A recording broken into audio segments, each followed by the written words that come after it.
Assalamualaikum warahmatullahi wabarakatuh. Apa kabar anak-anak ibu di rumah? Ibu harapkan keadaannya dalam keadaan sehat walafiat. Nah, pada pertemuan kita kali ini, materi yang akan kita bahas yaitu mengenai pengukuran. Adapun pengukuran itu merupakan materi masih dalam bab pertama, yaitu objek IPA dan pengamatannya. Di dalam objek IPA dan pengamatan, kita tidak akan hanya membahas mengenai pengukuran saja, namun yang akan kita bahas juga yaitu besaran, satuan, alat ukur, serta di akhir pembelajaran maka akan kita adakan evaluasi untuk melatih keterampilan siswa dalam materi pengukuran ini. Adapun tujuan pembelajaran kita pada pertemuan kali ini, yang pertama, peserta didik dapat menjelaskan pengertian pengukuran. Yang kedua, peserta didik dapat menjelaskan hal yang dapat diukur, besaran, dan hal yang tidak dapat diukur, merupakan bukan besaran. Serta yang ketiga, peserta didik dapat membandingkan satuan baku dan satuan tak baku. Sebelumnya, ibu akan mengajak anak-anak berpikir terlebih dahulu. Misalkan, kamu memiliki seekor kelinci. Hal apa dan besaran apa yang dapat kamu ukur dari kelinci tersebut? Misalnya, panjang telinganya, jarak loncatannya, dan frekuensi menarik napasnya tiap menit. Tentu saja, ada hal-hal yang tidak dapat diukur yang merupakan bukan dari besaran dari kelinci tersebut, misalnya seperti warna, bau, kasih sayang terhadap anaknya, takut terhadap anjing, dan lain sebagainya. Nah, dari pembahasan ini yang akan kita bahas yaitu pengukuran. Mengapa penting kita mempelajari mengenai pengukuran? Pengukuran merupakan langkah penting dalam mengembangkan IPA. Nah, dari pengukuran ini, tentunya ibu juga akan mengajak anak-anak berpikir lagi nih. Misalnya ada 3 temanmu melakukan pengukuran panjang meja yang sama, tetapi dengan jengkal tangannya masing-masing. Hasilnya sebagai berikut. Panjang meja ketika diukur oleh Putri sebesar 6 jengkal. Kemudian panjang meja yang diukur oleh Ayu sebesar 5,5 jengkal. Kemudian panjang meja yang diukur oleh Suci sebesar 7 jengkal. Nah, dari ketiga pengukuran ini menghasilkan hasil pengukuran yang berbeda. Nah, mengapa hasil ketiga pengukuran ini berbeda? Tentunya anak-anak bisa jelaskan. Nah, dari ketiga pengukuran ini kan mempunyai hasil pengukuran yang berbeda. Tentunya kita membutuhkan hasil atau satuan pembanding dalam pengukuran. Tentunya kita menggunakan pembanding dalam pengukuran. Nah, yang nantinya akan kita sebut dengan satuan. Nah, sebelumnya sekarang bayangkan lagi apa yang terjadi jika setiap pengukuran di dunia ini menggunakan satuan yang berbeda-beda, misalnya jengkal, seperti yang telah kita lakukan oleh Putri, Ayu, dan Suci tadi. Ketika kamu memesan baju ke penjahit dengan panjang lengan 3 jengkal, kemudian besar hasilnya tidak akan sesuai dengan keinginanmu. Mengapa terjadi demikian? Karena penjahit tersebut menggunakan jengkalnya, sehingga jengkalnya berbeda kan? Nah, demikian juga jika satuan yang digunakan adalah depa seperti pada gambar di samping ini, nak. Oleh karena itu, diperlukan satuan yang disepakati bersama untuk semua orang. Satuan tadi digunakan dalam pembanding dalam pengukuran. Nah, selanjutnya tadi kan telah kita membahas mengenai pengukuran. Maka mengukur merupakan kegiatan penting dalam kehidupan dan kegiatan utama dalam IPA. Contoh, kamu hendak mendeskripsikan suatu benda. Misalnya kamu mendeskripsikan dirimu sendiri. Kemungkinan besar kamu akan menyertakan tinggi badan, umur, massa tubuh, dan lain sebagainya. Tinggi badan, umur, dan massa tubuh merupakan suatu yang dapat diukur, yang disebut dengan besaran. Kemudian, tindakan mengukur merupakan kegiatan membandingkan suatu besaran yang diukur dengan besaran sejenis yang dipakai. Nah, kita kan telah membahas mengenai pengukuran, bukan? Kemudian kita akan membahas mengenai besaran. Nah, besaran itu sendiri mempunyai pengertian bahwa sesuatu yang diukur dan dinyatakan dengan nilai dan pada umumnya memiliki satuan. Kemudian besaran itu sendiri dibagi menjadi 4. Yang pertama itu adalah besaran pokok. Besaran pokok merupakan besaran yang satuannya telah ditetapkan dalam Satuan Internasional atau SI atau telah ditetapkan secara universal. Besaran pokok itu ada 7 besaran pokok. Jadi di sini Ibu telah memberikan tabel 7 besaran pokok. Selain dari ketujuh besaran pokok ini merupakan besaran turunan. Misalnya, nama besaran pokok panjang. Panjang itu memiliki satuan meter. Kemudian massa. Massa mempunyai satuan apa, Nak? Satuannya kilogram. Jadi bukan gram ya. Kemudian waktu. Waktu mempunyai satuan sekon, bukan jam. Kemudian kuat arus listrik mempunyai satuan ampere, suhu mempunyai satuan apa? Bukan Celcius ya, tetapi satuannya Kelvin. Kemudian intensitas cahaya mempunyai satuan kandela dan jumlah zat mempunyai satuan mol. Kemudian yang kedua, selain ada besaran pokok, ada yang namanya besaran turunan. Besaran turunan merupakan besaran yang satuannya turunan dari besaran pokok. Nah, satuan dari besaran pokok misalnya besaran turunan itu selain dari ketujuh besaran pokok yang ada pada tabel ini merupakan besaran turunan. Di sini Ibu memberikan besaran turunan yang terdapat pada tabel. Coba yuk kita lihat lagi besaran turunannya, Nak. Nah, misalnya luas. Luas itu erat kaitannya dengan panjang kali lebar. Maka meter kali meter kan? Maka meter kuadrat. Kemudian kecepatan. Kecepatan itu merupakan bagian dari panjang dan waktu. Maka satuannya itu adalah meter per second. Kemudian ada percepatan. Percepatan itu merupakan bagian dari panjang dan waktu. Maka satuan dari percepatan itu meter per second kuadrat. Kemudian lanjut, Nak, gaya. Gaya itu merupakan bagian dari massa, panjang, dan waktu. Maka satuannya itu adalah kilogram meter per second kuadrat. Kemudian ada tekanan. Tekanan itu mempunyai satuan kilogram meter kuadrat per second kuadrat. Kemudian ada usaha. Usaha itu bagian dari massa benda, panjang benda, dan waktu.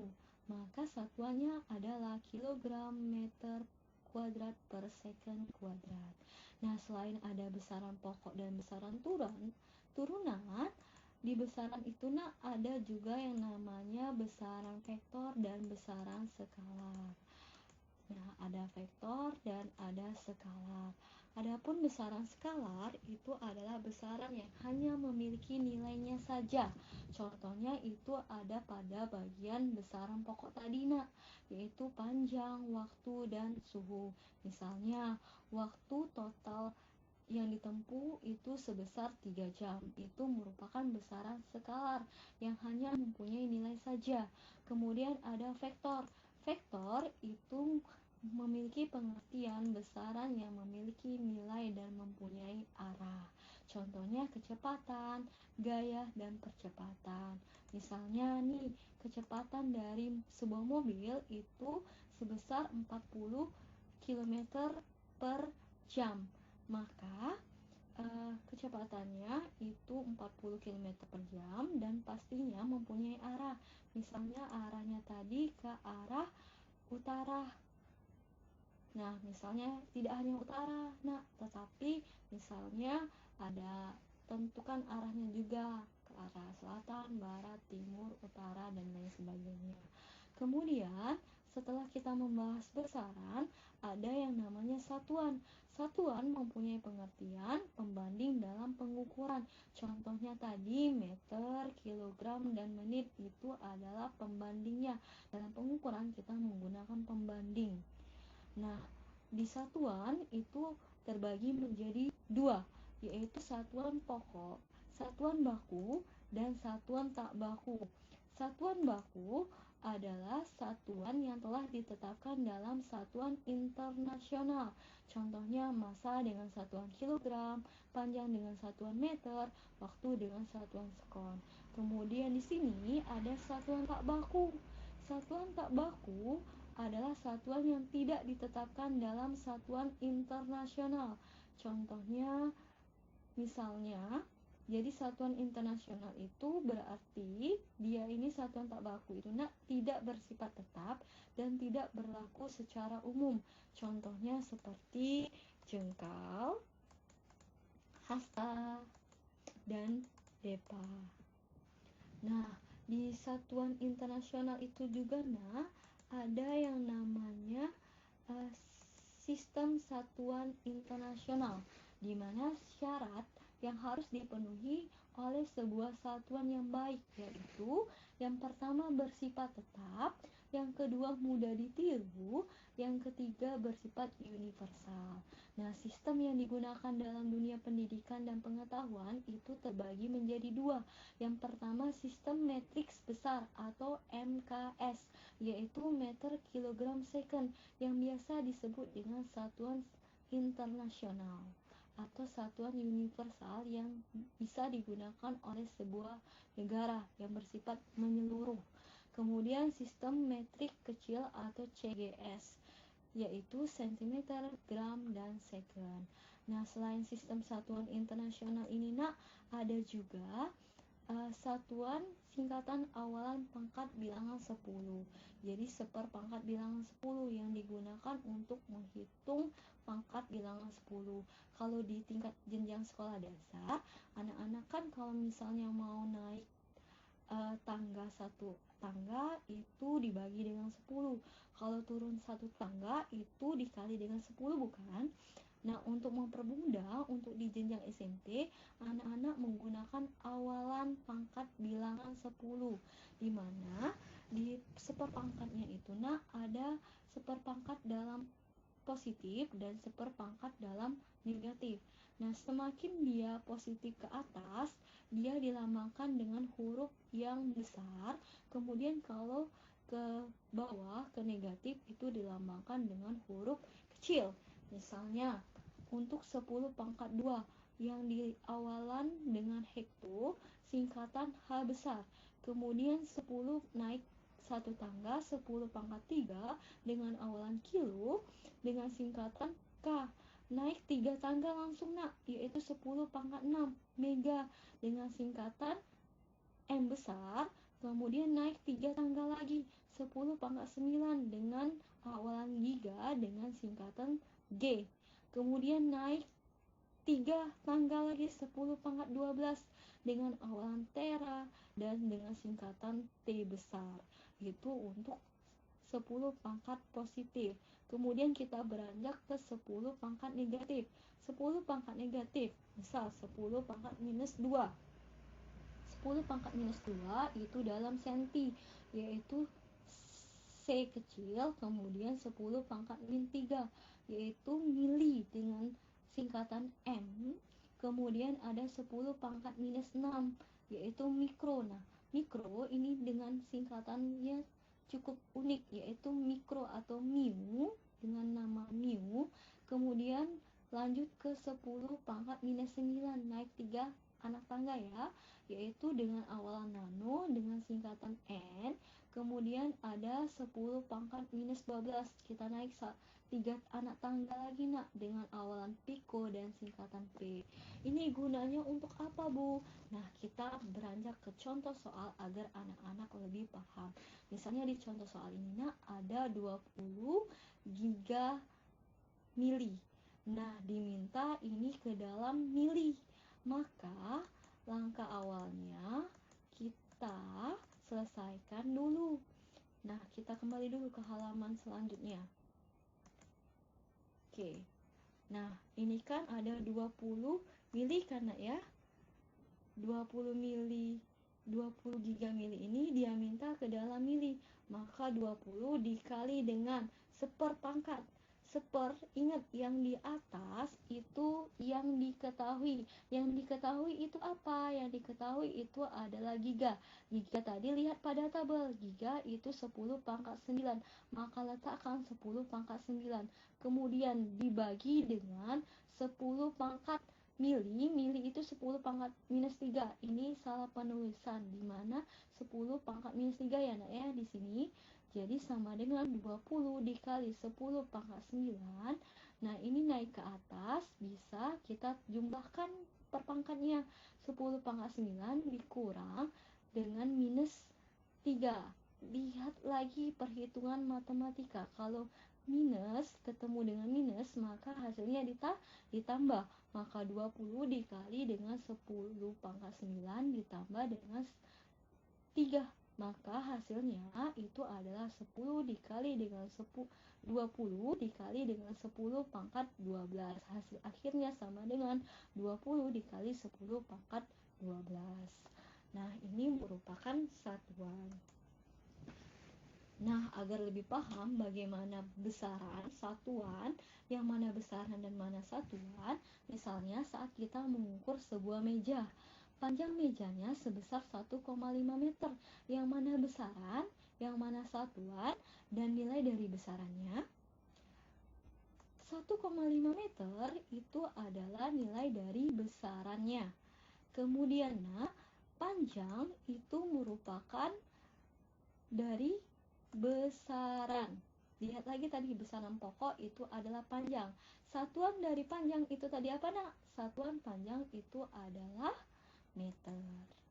Nah, kemudian setelah kita mempelajari mengenai pengukuran panjang dari besaran dan satuan, ada menggunakan alat ukur. Tentunya ketika kita melakukan pengukuran, kita pastinya menggunakan alat ukur yang standar digunakan untuk mengukur besaran.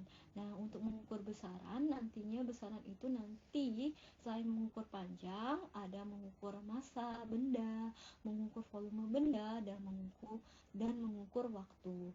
Nah, yang pertama, mengukur panjang. Alat ukur panjang itu ada 3. Nah, standar panjang dalam SI adalah meter. Alat ukur besaran panjang diantaranya ada 3 tadi kan yang telah ibu sebutin. Yang pertama itu mistar. Mistar memiliki ketelitian 0,05 cm atau 0,5 mm. Bagaimana cara mengukur panjang benda menggunakan mistar? Yang pertama, letakkan benda yang akan diukur panjangnya sejajar dengan mistar. Yang kedua, satu ujung benda diletakkan segaris dengan skala 0. Ujung yang lain menunjukkan skala yang sama dengan panjang benda. Itu menggunakan bagaimana cara penggunaan alat ukur panjang dengan menggunakan mistar. Kemudian yang kedua, alat ukur yang kedua yaitu adalah jangka sorong. Jangka sorong memiliki ketelitian 0,1 mm atau 0,01 cm. Adapun bagian-bagian pada jangka sorong, yang pertama itu ada rahang tetap atas, kemudian ada rahang tetap bawah, ada rahang sorong atas yang digunakan untuk menggeser ketika benda kita letakkan di sini benda yang diukur, kemudian ada rahang sorong bawah. Nah, yang paling anak-anak harus ingat, di jangka sorong itu ada skala utama dan skala nonius. Skala utama itu pada bagian atas pada jangka sorong, garis-garis pada bagian atasnya itu skala utama, kemudian garis pada bagian bawah itu merupakan skala nonius. Nah, bagaimana cara pembacaan skala pada jangka sorong? Amati posisi utama dan pada skala utama dan skala nonius.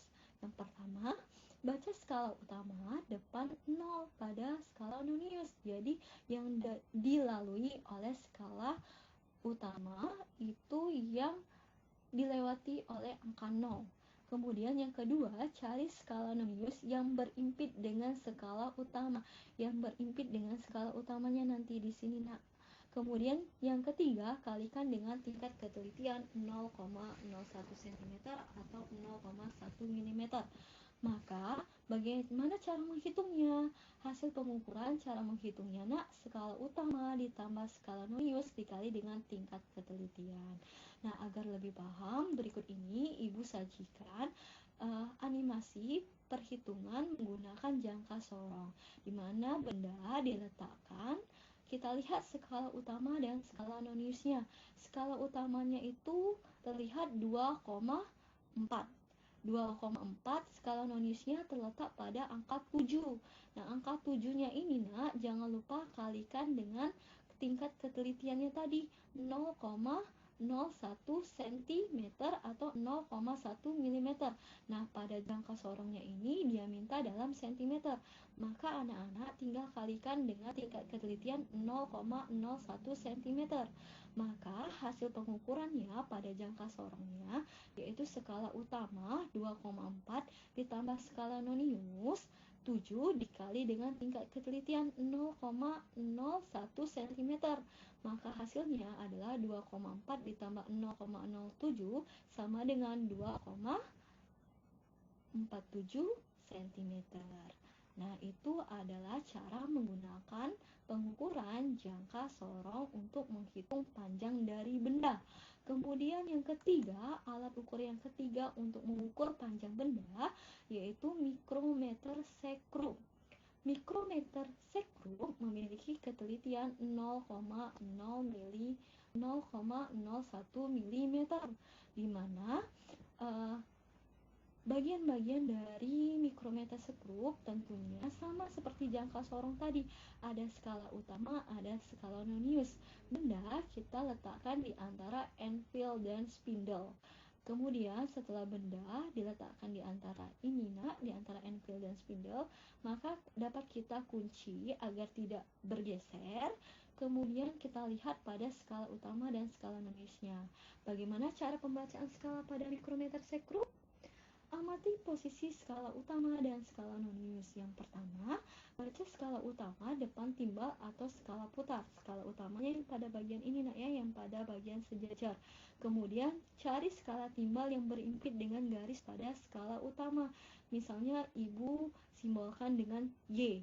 Ini skala Nonius yang tegak lurus dengan skala utama.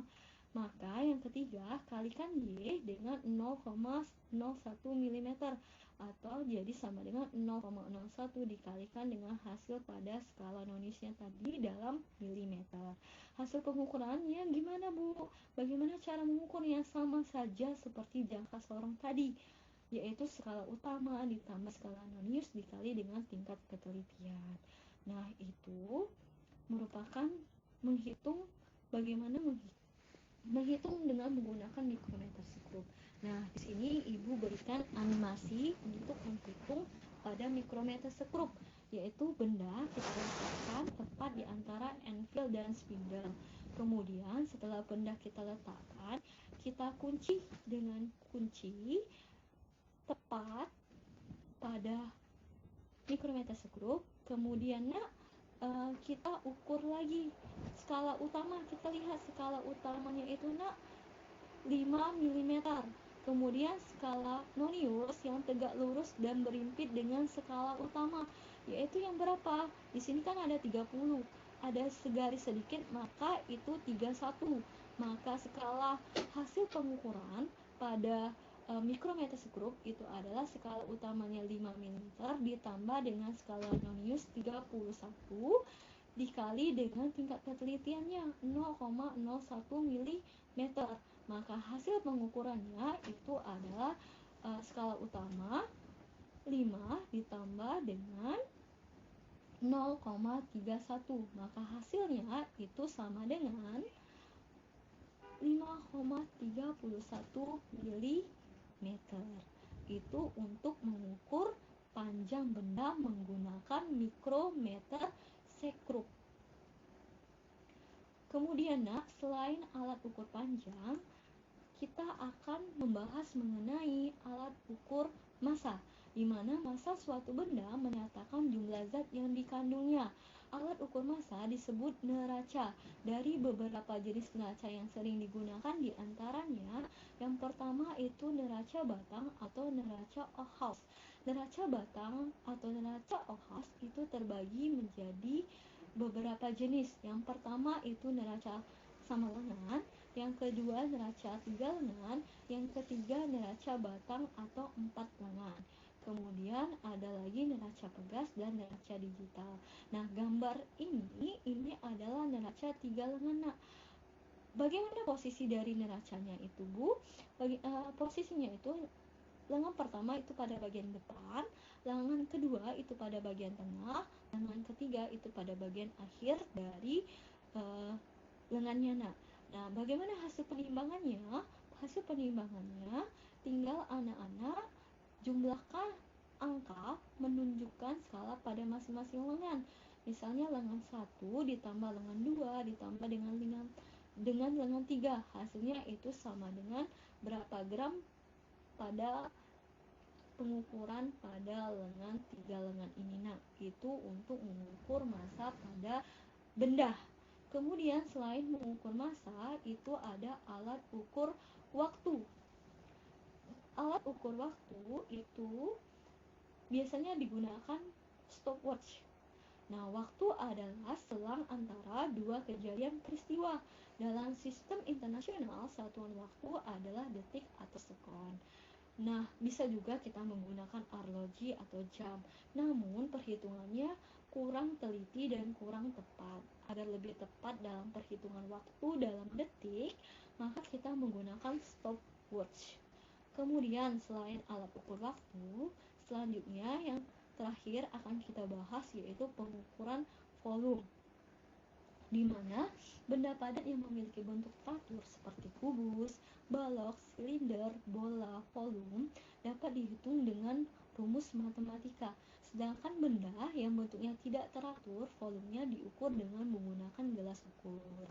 Nah, ini merupakan contoh menghitung menggunakan gelas ukur. Bagaimana cara mengukurnya, Bu?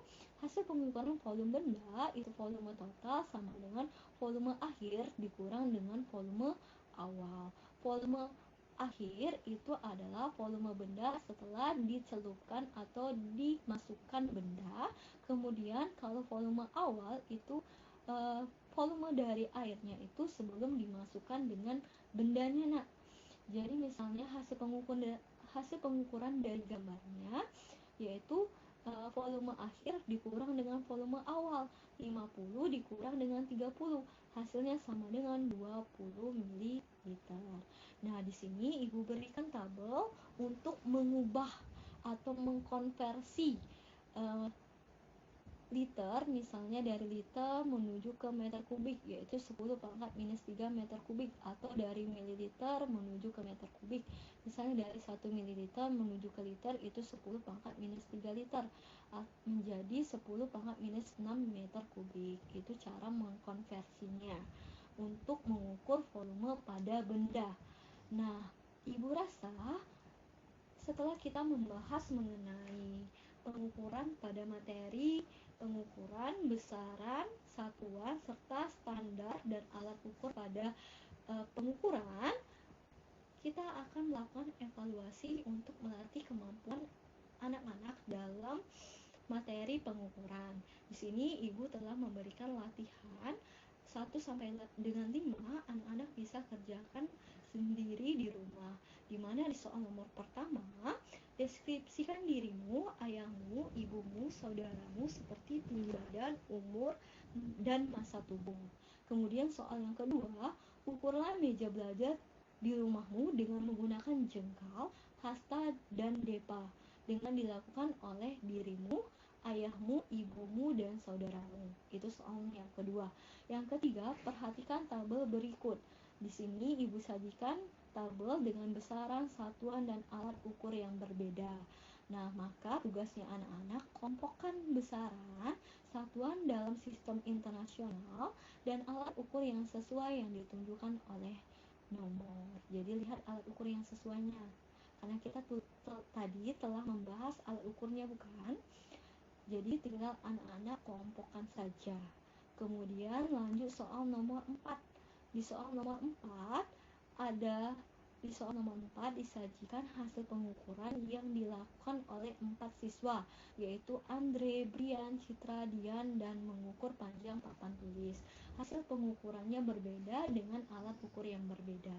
Dari keempat hasil pengukuran oleh siswa tersebut, maka tugas anak-anak pengukuran menggunakan satuan baku diukur oleh. Jadi lihat satuan baku itu diukur oleh siapa saja.